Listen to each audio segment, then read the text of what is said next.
तो guys railway सम्मान विज्ञान का स्पीडी का ये दूसरा वीडियो है, दूसरा पेज का। ठीक है, तो पहले पेज में मैंने एक क्वेश्चन छोड़ा था, सबसे ऊपर वाला देखिए। अनशन या उपवास की लंबी अवधि के लिए अवधि के दौरान, ये वाला क्वेश्चन है, आपको मैं बता दूं ये वाला क्वेश्चन। ठीक है, अनशन या उपवास की लंबी अवधि के दौरान शरीर में अशर्करा वर्गीय पूर्वावर्ती से पाक्षा, नीचे यहाँ पे पाक्षा शर्करा ग्लूकोज या मधुजन ग्लाइकोजन बनने की विधि का नाम क्या है? ग्लूकोन वजनन इसका नाम है, ग्लूकोन वजनन। थोड़ा सा टफ क्वेश्चन ऐसा जैसा लग रहा।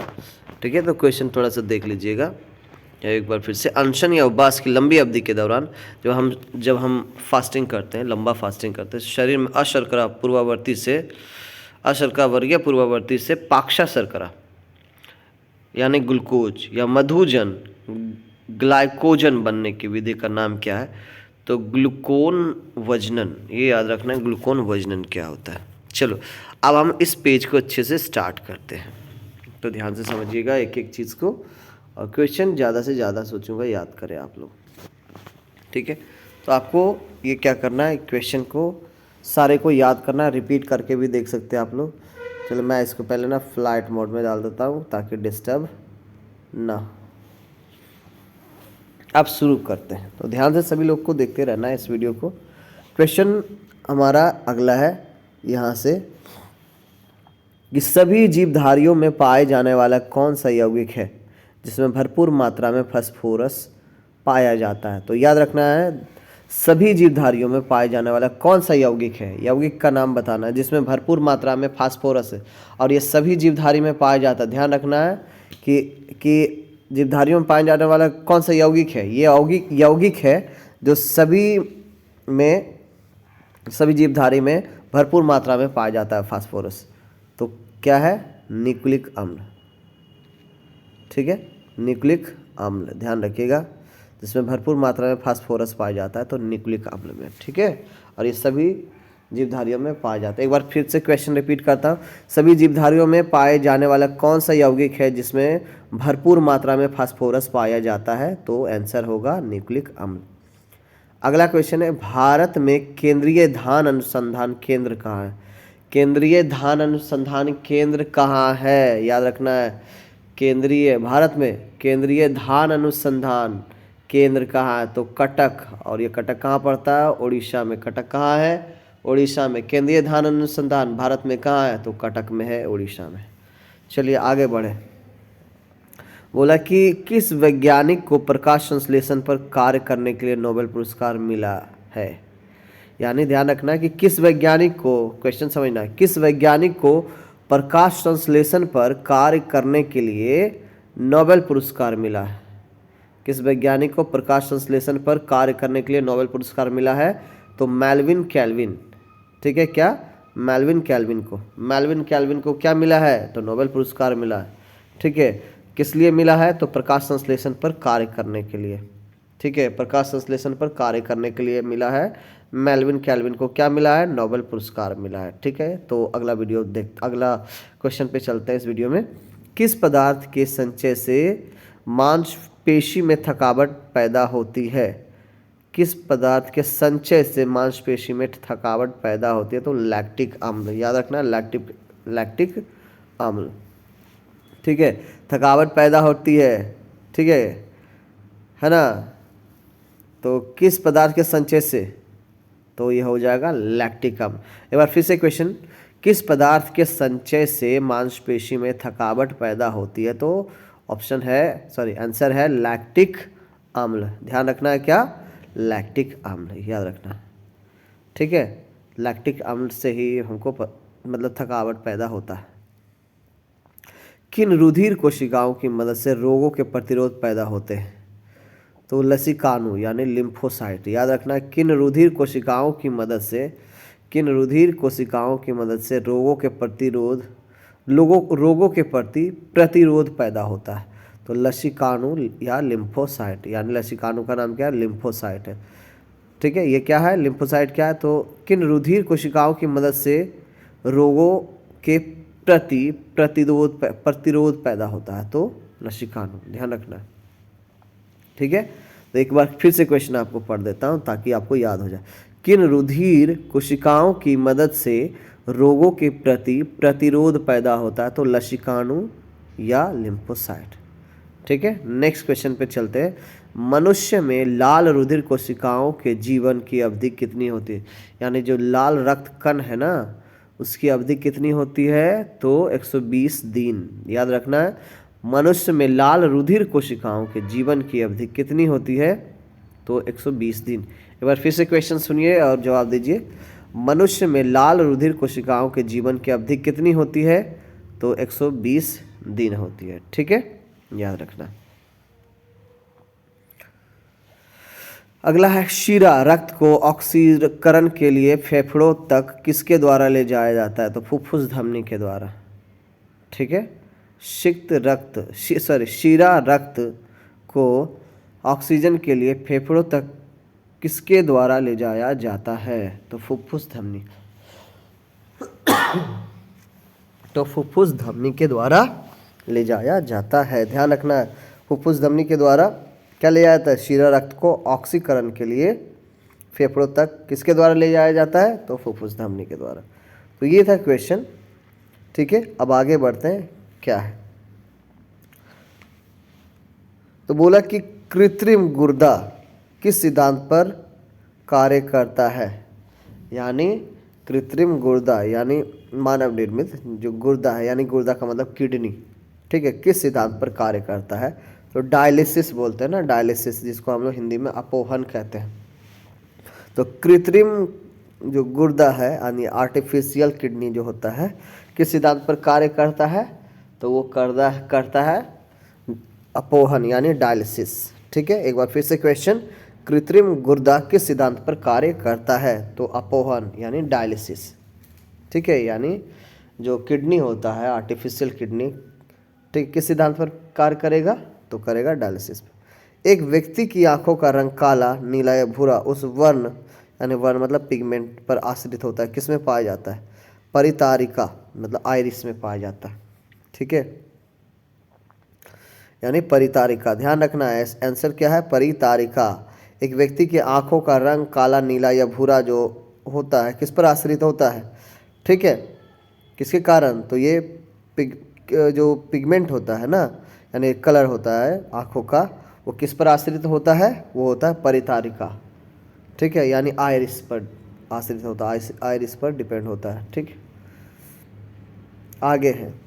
तो एक बार फिर से क्वेश्चन पूछ लेता हूँ आपको कि एक व्यक्ति की आंखों का रंग काला, नीला या भूरा उस वर्ण पर आश्रित होता है यानी पिगमेंट पर, वो किस में पाया जाता है? तो परितारिका में पाया जाता है। ठीक है, आइरिस में।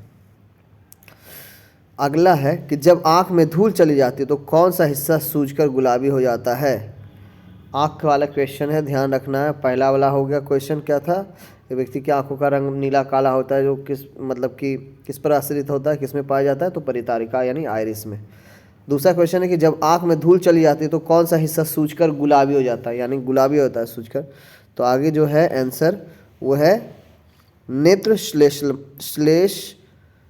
श्लेष्मला। ठीक है, याद रखना, थोड़ा सा डिफिकल्ट नाम होगा, नेत्र श्लेष्मला। ठीक है यार, तो इसका जो इंग्लिश में कंजंक्टिवा नाम है इसका। ठीक है, कंजंक्टिवा। तो जो कंजंक्टिवा है आँख में जो है, जब धूल वगैरह पड़ जाता है तो हम ना क्या मलते हैं ना, तो सूजकर गुलाबी हो जाता है। ठीक है, कौन? कंजंक्टिवा यानी नेत्र श्लेष्मला। ठीक है, नेक्स्ट क्वेश्चन है कि बच्चों के दूध पीते समय स्तनों में दूध का निष्कासन किसकी मदद से होता है?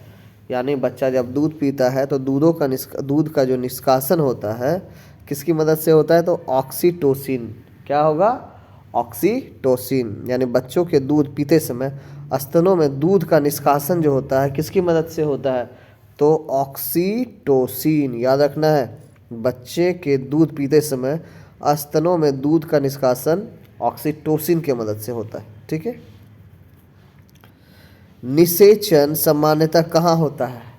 याद रखना है, निषेचन कहाँ होता है सामान्यतः? तो डिम्बा वाहिनी नली में यानी फ्लैपियन ट्यूब में।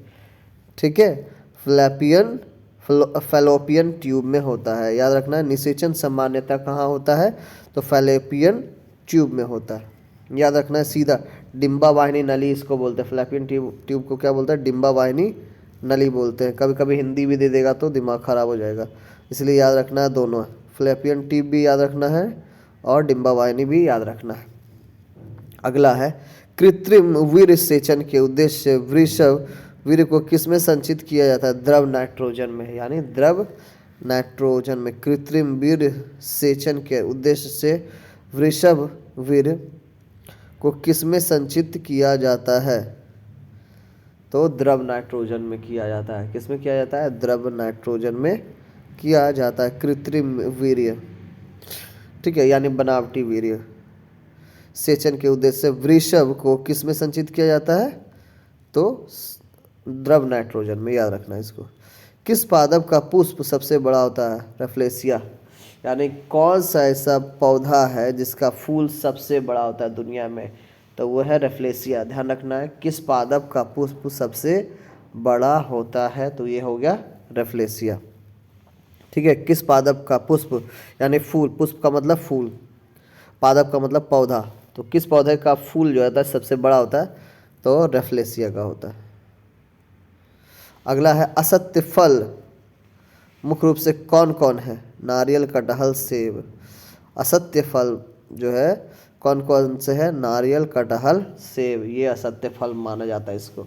असत्य फल मुख्य रूप से कौन कौन से है? तो नारियल, कटहल, सेब। ये भी क्वेश्चन आ जाता है कभी कभी कि असत्य फल कौन कौन से है? तो नारियल, कटहल, सेब है, ठीक है, याद रखना है।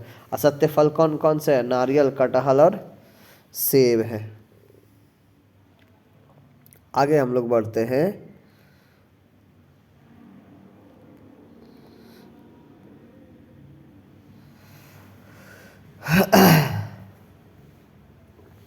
किसी वृक्ष की आयु कैसे पता चलती है? वलयों को गिनकर किसी वृक्ष की आयु कैसे पता चलती है? तो अंदर में जब लकड़ी को काटते हैं ना, तो क्या होता है, बीच में गोल गोल आप देखेंगे बलय बना हुआ रहेगा, तो उसको गिनकर हम उसकी आयु पता लगा लेते हैं किसी वृक्ष की, ठीक है। तो किसी वृक्ष की आयु कैसे पता चलती है? तो वलयों को गिनकर चलती है, ठीक है।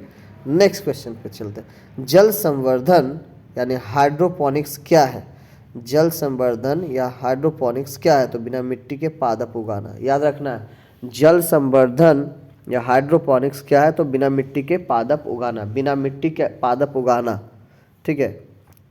जल संवर्धन या हाइड्रोपोनिक्स क्या है? तो बिना मिट्टी के पादप उगाना। आगे कि किस वैज्ञानिक को आनुवंशिकी का पिता कहा जाता है? ये बहुत ही इंपॉर्टेंट क्वेश्चन है और इजी भी है। तो किस वैज्ञानिक को आनुवंशिकी का पिता कहा जाता है? तो ग्रेगर मेंडल को। किस वैज्ञानिक को आनुवंशिकी का पिता कहा जाता है? तो ग्रेगर मेंडल को कहा जाता है। किस वैज्ञानिक को आनुवंशिकी का पिता कहा जाता है? तो ग्रेगर मेंडल को कहा जाता है। किसी बच्चे का लिंग निर्धारण किससे होता है? किसी बच्चे का लिंग निर्धारण किससे होता है? तो पिता के गुणसूत्रों से होता है। याद रखिएगा कि किसी बच्चे के लिंग निर्धारण किससे होता है। इसका मतलब ये है कि लड़का या लड़की होगा, वो निर्धारण किसके स्पर्म से काउंट होगा? तो पिता के स्पर्म के मतलब के गुणसूत्रों से होगा, ठीक है, समझिए। किसी बच्चे का लिंग निर्धारण किससे होता है? तो पिता के गुणसूत्रों से होता है। मनुष्यों में गुणसूत्रों की संख्या कितनी होती है? तो 46 होते हैं, यानी 23 जोड़े। मनुष्यों में गुणसूत्रों की संख्या कितनी होती है? तो कितनी होती है? 46। याद रखना है, मनुष्य में गुणसूत्रों की संख्या कितनी? तो 46। अगला क्वेश्चन, जो लोग मक्का को मुख्य अनाज की तरह आहार में लेते हैं उनमें किस विटामिन की कमी की संभावना रहती है? Vitamin B1। ध्यान रखिएगा, जो लोग मक्का को मुख्य अनाज की तरह खाते हैं पर डे, आहार के मुख्य रूप में से लेते हैं, ठीक है, उसमें किस विटामिन की कमी हो जाती है? तो विटामिन B1 की, ठीक है, विटामिन B1 की कमी हो जाती है। कब? जो लोग मक्का को मुख्य अनाज की तरह आहार में लेते हैं उनमें विटामिन B1 की कमी होने की संभावना रहती है, ठीक है। आगे कि किसी सदिश का परिमाण कभी भी नहीं हो सकता, ठीक है, क्या नहीं हो सकता? तो ऋणात्मक नहीं हो सकता है, ठीक है। किसी सदिश का परिमाण जो होता है कभी भी ऋणात्मक नहीं हो सकता, ये याद रखना है। जो किसी सदिश का परिमाण जो है कभी भी ऋणात्मक नहीं हो सकता। तो क्वेश्चन एक बार फिर से पूछ रहा हूँ, आप लोग बताइएगा, ठीक है। और इस ऐसे वीडियो को ना आप ऑडियो फॉर्म में सुनेंगे ना तो ज़्यादा बेहतर रहेगा। आप ऐसे करके लगा दीजिए और आप सुनते रहिए उसको, ठीक है। चला दीजिए आप स्पीकर में या फिर आप ईयरफोन में लगा लीजिए और इसको सुनिए, इससे क्वेश्चन याद हो जाएंगे आपको, ठीक है। किसी सदिश का परिमाण कभी भी नहीं हो सकता, कैसा नहीं हो सकता, तो ऋणात्मक। कपास रेशा किससे प्राप्त होता है, तो बीजों से होता है। कपास रेशा किससे प्राप्त होता है, तो बीजों से होता है। याद रखना है, कपास रेशा किससे प्राप्त होता है, तो बीजों से प्राप्त होता है। कपास रेशा किससे प्राप्त होता है, तो बीजों से प्राप्त होता है। आगे बढ़ते हैं। ये सब मत देखिए अभी, आरआरबी गुवाहाटी 1993 सब मत देखिए, पूछा हुआ क्वेश्चन है ये सब, आपको बस याद करना है। ताजे निकले मूत्र में कोई खास गंध नहीं आती है, लेकिन कुछ समय बाद उसमें अमोनिया जैसी तेज गंध आने लगती है, क्यों। ये थोड़ा सा समझने वाला चीज़ है, रियल लाइफ में भी ऐसा होता है, हम लोग देखते हैं। ऐसे तो बहुत सारी चीज़ें होती है रियल लाइफ में, लेकिन थोड़ा सा इसको समझना है कि ताजे निकले मूत्र में कोई खास गंध नहीं आती है, लेकिन कुछ समय बाद उसमें अमोनिया जैसी गंध तेज आने लगती है, क्यों। क्योंकि जीवाणुओं द्वारा यूरिया अमोनिया में बदल जाता है। यानी जो यूरिया रहता है वो किस में बदल जाता है, हमारा अमोनिया में बदल जाता है, ठीक है। ये कौन करता है, तो जीवाणु करते हैं। जब हम टॉयलेट करते हैं तो उस समय मूत्र का कोई स्मेल नहीं रहता है, ठीक है। उसके कुछ समय बाद जो होता है वही मूत्र क्या होता है, स्मेल करने लग जाता है। क्यों करने लग जाता है, क्योंकि ये जो यूरिया रहता है वो अमोनिया में बदल जाता है। और अमोनिया कैसे बदलता है, तो जीवाणुओं के द्वारा बदलता है। ये चीज़ याद रखना आपको, ठीक है।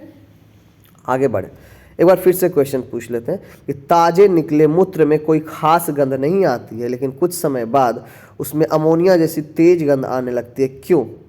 क्योंकि जीवाणुओं द्वारा यूरिया अमोनिया में बदल जाता है, ठीक है। याद रखना है कि अगर आप पेशाब करेंगे ना तो क्या होगा कि उस समय स्मेल ज़्यादा नहीं आएगा, लेकिन कुछ समय बाद जब आप वहाँ पे जाएंगे तो वो बहुत ज़्यादा स्मेल करेगा, क्यों। क्योंकि मूत्र में क्या रहता है, यूरिया जीवाणु क्या करता है, उसके साथ प्रक्रिया करेगा और क्या उसको अमोनिया में बदल देगा, और वही अमोनिया क्या करता है, पूरा स्मेल करता है, महकता है। किस मछली में शल्क नहीं होते हैं, किस मछली में शल्क नहीं होते हैं, याद रखिएगा, कैटफिश। किस मछली में शल्क नहीं होते हैं, तो किस में नहीं होते हैं, शल्क फिश, कैटफिश में होते हैं, नहीं होते हैं। किस मछली में शल्क नहीं होते हैं, कैटफिश, ठीक है। याद रखना है, किस मछली में शल्क नहीं होते हैं, तो कैटफिश में नहीं होते। ज़्यादातर मछलियाँ जल में क्यों नहीं डूबती, तो सिंपल सा जवाब होगा, देखिएगा। ज़्यादातर मछलियाँ जल में क्यों नहीं डूबती, क्योंकि वातावशय के कारण, क्योंकि उसमें स्विम ब्लैडर होता है ना, उसमें तैरने के लिए हेल्प के लिए एक ब्लैडर दिया रहता है मछलियों के अंदर, जिसके कारण वो है मछलियाँ जल में नहीं डूबती है। ध्यान रखना है कि मछलियाँ जो है ज़्यादातर जल में नहीं डूबती है, किसके कारण, तो स्विम ब्लैडर के कारण, यानी वातावशय के कारण, ठीक है। हिंदी में तो कंफ्यूज हो जाइएगा, लेकिन इंग्लिश में थोड़ा सा अगर थोड़ी बहुत अच्छी है इंग्लिश तो आपको समझ में आएगा, स्विम ब्लैडर के कारण, ठीक है।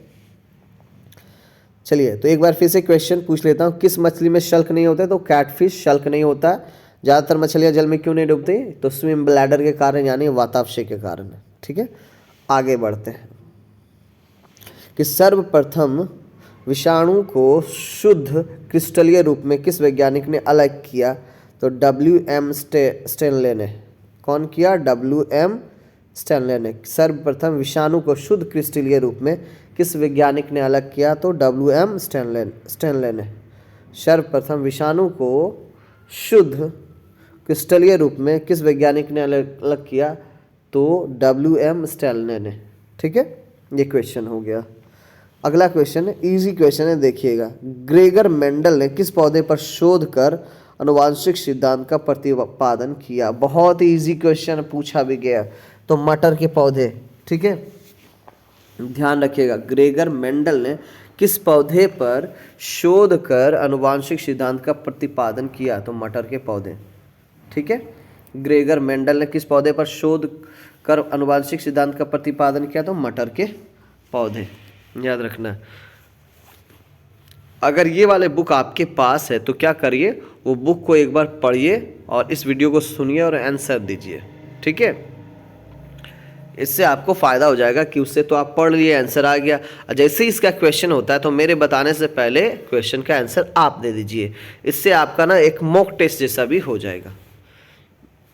आगे बढ़ते हैं। तो ग्रेगर मेंडल ने किस पौधे पर शोध कर आनुवांशिक सिद्धांत का प्रतिपादन किया? तो मटर के पौधे। लिटमस किससे मिलता है? लाइकेन से। लिटमस किससे मिलता है? लाइकेन से। ध्यान रखना कि लिटमस किससे मिलता है? तो लाइकेन से मिलता है। लिटमस किससे मिलता है? तो लाइकेन से मिलता है, ठीक है। लिटमस किससे मिलता है? लाइकेन से मिलता है। अगला क्वेश्चन देखते हैं कि मलेरिया के उपचार की दवा किस स्रोत से प्राप्त किया जाता है? मलेरिया के उपचार की दवा किस स्रोत से प्राप्त किया जाता है? तो सिनकोना वृक्ष से, ठीक है। मलेरिया वाला दवा ना बहुत तीखा होता है, तो याद रखना है, सिनकोना वृक्ष से।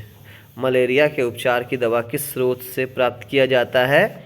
तो सिनकोना वृक्ष से। मलेरिया के उपचार की दवा किस स्रोत से प्राप्त किया जाता है? सिनकोना वृक्ष, याद रखिएगा। अफीम जो एक पादप उत्पाद है, ये किससे प्राप्त होता है? सूखे लेटेक्स से, ठीक है, याद रखना है। अफीम जो एक पादप उत्पाद है, ये किससे प्राप्त होता है? सूखे लेटेक्स से। ये काफ़ी इंटरेस्टिंग है। अफीम के बारे में आप थोड़ा यूट्यूब पे सर्च करके देख सकते हैं कि देखिएगा अफीम किस तरीके से प्राप्त करता है। तो ये एक लेटेक्स होता है, ठीक है। अफीम जो एक पादप उत्पाद है, ये किससे प्राप्त होता है? तो सूखे लेटेक्स से, ठीक है, याद रखना है। किससे प्राप्त होता है? तो सूखे लेटेक्स से, ठीक है। अफीम किससे प्राप्त होता है? तो सूखे, एक पादप उत्पाद है जो सूखे लेटेक्स से होता है। आगे बढ़ते हैं, नेक्स्ट क्वेश्चन पे हम आते हैं और आप समझिएगा क्वेश्चन कितना इम्पोर्टेंट है। सारा मज़ेदार क्वेश्चन, तो मज़ा आ जा रहा है। देखिए ये क्वेश्चन, ठीक है। वाणिज्यिक, कॉमर्शियल, जिसको हम लोग कॉमर्शियल बोलते हैं, काग किसके छाल से प्राप्त होता है? बलूत यानी ओक के छाल से, ठीक है। वाणिज्य यानी कॉमर्शियल काग किसके छाल से प्राप्त होता है? तो बलूत यानी ओक के छाल से, है ना। काग मतलब कागज, ठीक है। वाणिज्यिक काग किसके छाल से प्राप्त होता है? तो बलूत यानी ओक के छाल से, याद रखिएगा। वाणिज्यिक काग यानी कॉमर्शियल काग किसके छाल से प्राप्त होता है? बलूत यानी ओक। पश्मीना ऊन बकरी के किस नस्ल से प्राप्त होता है? पश्मीना ऊन बकरी के किस नस्ल से प्राप्त होता है? यानी चेंगथंगी। चेंगथंगी बकरी जो ऐसी बकरी होती है जिससे हम क्या करते हैं? ऊन निकालते हैं और उसी ऊन से पश्मीना शाल बनाते हैं। तो पश्मीना ऊन से हम लोग पश्मीना शाल बनाते हैं, ठीक है। और ये बकरी का जो नस्ल है उसका नाम क्या है? चेंगथंगी। तो चेंगथंगी याद रखिएगा कि इसी के ऊन से हम लोग क्या करते हैं? पश्मीना शाल बनवाते हैं और पश्मीना ऊन इसी चेंगथंगी बकरी से ही प्राप्त होता है, ठीक है। तो पश्मीना, एक बार फिर से क्वेश्चन, पश्मीना ऊन बकरी के किस नस्ल से प्राप्त होती है? तो चेंगथंगी, याद रखिएगा, ठीक है। पश्मीना ऊन बकरी के किस नस्ल से प्राप्त होती है? तो चेंगथंगी। मवेशियों में बांझपन किस रोग के कारण होता है? बेंग रोग के कारण। मवेशियों में बांझपन किस रोग के कारण होता है? तो बेंग रोग के कारण होता है, याद रखिएगा। मवेशियों में बांझपन किस रोग के कारण होता है? तो किस रोग के कारण होगा? तो बेंग रोग के कारण होगा, ठीक है। मवेशियों में बांझपन किस रोग के कारण होगा? तो बेंग रोग के कारण होगा। आगे बढ़ते हैं।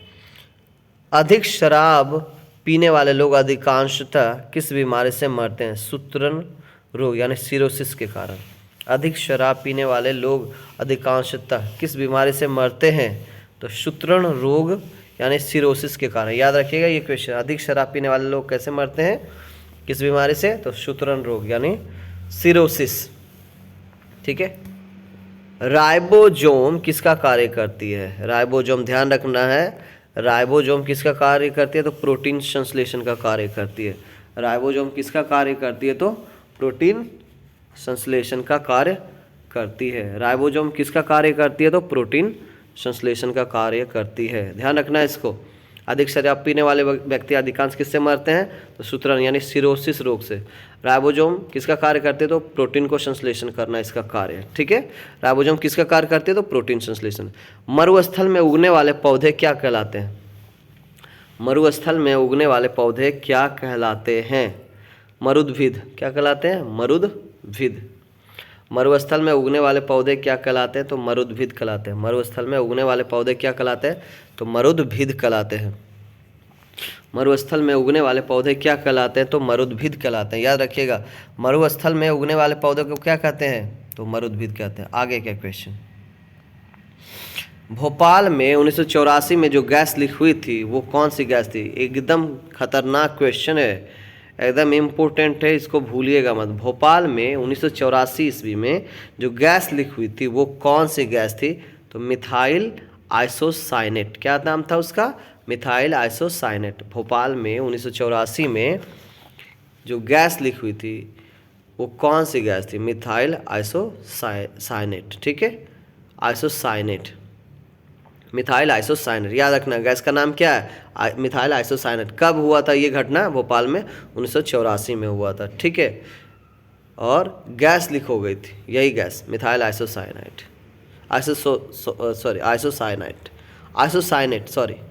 आइसोसाइनेट।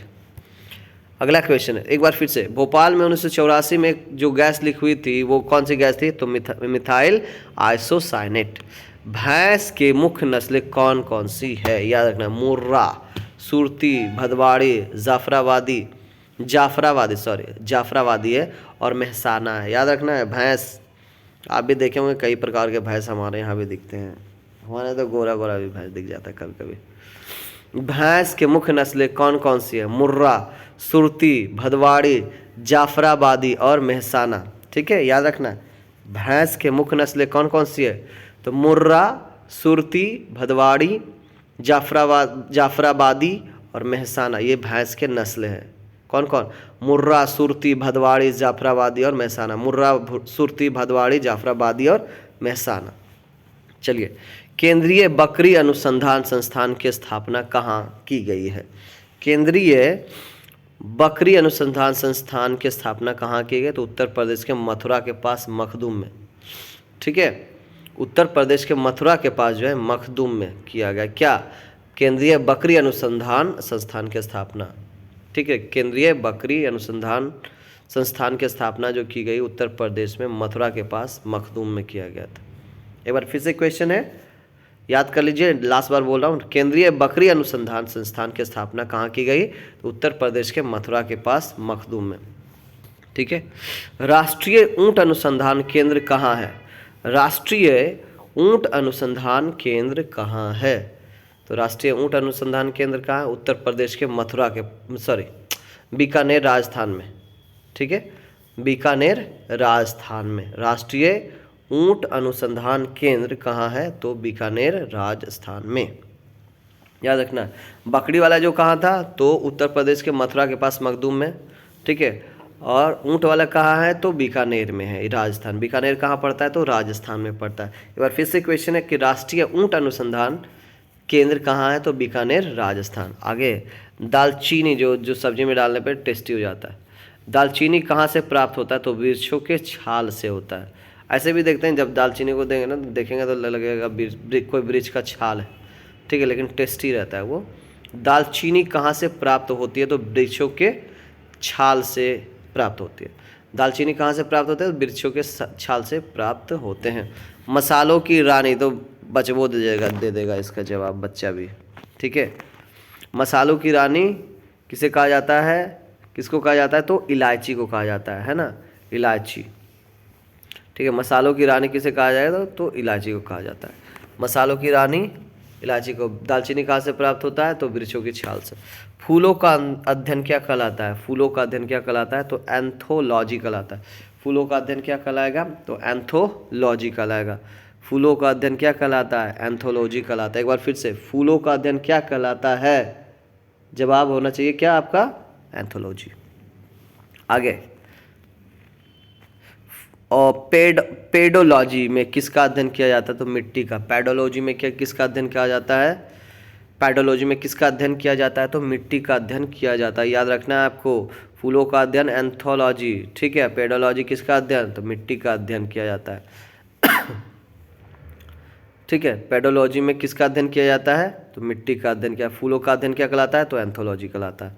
आगे क्वेश्चन, सिस्टमा नेचरे किसकी पुस्तक है? ठीक है,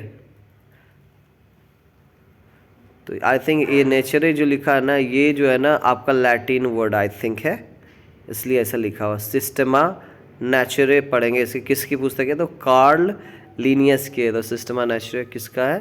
तो कार्ल लीनियस की है। ठीक है, कार्ल लीनियस। सिस्टमा नेचरे किसकी पुस्तक है? तो कार्ल लीनियस। सिस्टमा नेचरे किसकी पुस्तक? तो कार्ल लीनियस की पुस्तक है। याद रखना, पेडोलॉजी में किसका अध्ययन? मिट्टी का। ठीक है, फूलों का अध्ययन क्या कहला रहा था? तो एंथोलॉजी करा रहा था। ठीक है, सिस्टमा नेचरे किसकी पुस्तक? कार्ल लिनियस की। दूध से दही के रूप में जमने का क्या कारण है? तो एक बैक्टीरिया लैक्टोबैसिलस। इसके बारे में एक और भी जानकारी है, सबके पास होगी, ठीक है, लेकिन कोई बात नहीं करेंगे इसके बारे में, बाकी आप कमेंट में कर सकते हैं। तो दूध से दही के रूप में जमने का क्या कारण है? ठीक है, तो लैक्टोबैसिलस, यानी लैक्टोबैसिलस के कारण जो है दूध जो है वो दही में कन्वर्ट हो जाता है। ठीक है, याद रखना है, दूध से दही के रूप में जमने का क्या कारण? तो लैक्टोबैसिलस। ठीक है, दूध से दही बनने में कौन सी बैक्टीरिया हेल्प करेगा? तो लैक्टोबैसिलस। विषाणु में क्या होता है? न्यूक्लिक एसिड और प्रोटीन होता है। विषाणु में क्या होता है? तो न्यूक्लिक एसिड और प्रोटीन। याद रखना है कि विषाणु में क्या होता है? तो न्यूक्लिक एसिड और प्रोटीन। एक बार फिर से क्वेश्चन, विषाणु में क्या होता है? तो न्यूक्लिक एसिड और प्रोटीन होता है। अगला, जंतु में, इसको पहले मिटा देते हैं। जंतु में होने वाले फुट एंड माउथ रोग किसके कारण से उत्पन्न होता है? जंतुओं में होने वाले फुट एंड माउथ रोग किसके कारण होता है? तो विषाणु के कारण ही होता है। तो ठीक है, ये देखिए दो क्वेश्चन एक दूसरे को लिंक कर लीजिए आप। जंतुओं में होने वाले फूड एंड माउथ रोग किसके कारण होता है? तो विषाणु। तो विषाणु में क्या होता है? Nucleic acid and protein. ये दोनों क्वेश्चन इस तरीके से। विषाणु में क्या होता है? तो लैक्टिक एसिड एवं प्रोटीन होता है। और जंतु में होने वाले फुट एंड माउथ रोग किसके कारण होता है? तो वो विषाणु के कारण होता है। किस शैवाल से आयोडीन प्राप्त होता है? तो लैमिनेरिया से होता है। क्या होता है? लैमिनेरिया से। ध्यान रखिएगा, किस शैवाल से आयोडीन प्राप्त होता है? तो लैमिनेरिया से होता है। ठीक है, आए समझ, किस शैवाल से आयोडीन प्राप्त होता है? तो लैमिनेरिया से प्राप्त होता है। ठीक है, तो ये पेज, दूसरा पेज हमारा था रेलवे सम्मान विज्ञान का, और दूसरा पेज भी हमने कवर किया। तो इसको एक बार फिर से सुनिए और फिर से अपने मन से जवाब देने की कोशिश करिए। लगभग क्वेश्चंस आपको याद हो जाएंगे, बुक कम पढ़ना पड़ेगा। ठीक है, सुनने से ज़्यादा याद होता है। ठीक है, तो एक दो बार ईयरफोन लगा के या स्पीकर में बजा के आप याद कर सकते हैं।